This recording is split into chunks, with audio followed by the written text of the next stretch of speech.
Good afternoon mga ka-technician. Ito, sinalpak na, ito na po yung update ng Tundra na IT 8000. Ay, grabe, nakulte utak ko dito kasi sobrang hirap, naka SMD siya eh. Ito na po yung channel A saka channel B na lang muna pinapagana natin. Kaya may nakaload na speaker sa channel B. Actually yun yung channel C saka D eh. Yan po, nakatabi kasi marami yung sinibak, isa-isa tayo.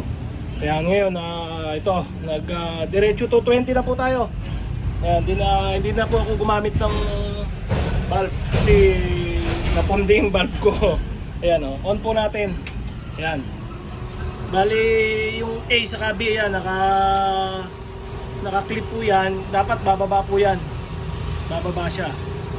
Tayo natin para bumaba. Ayan. Yun, bumaba na po siya. Ngayon, volume natin yung B. May nakaload na speaker. Ayan. Ayan. Okay na po siya. Ayan. Yung A, okay na rin siya. Ayan. Kaso wala siyang nakaload na speaker.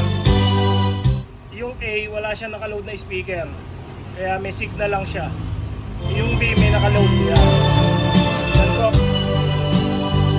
Ayan po. Ayan. Ay, salamat po sa Diyos. Nakaya po natin. Salamat sa ating mga customer na pinagkatiwalaan tayo dito sa sobrang hassle, sobrang laki na power amp. Salamat po Mr. Customer. Thank you po.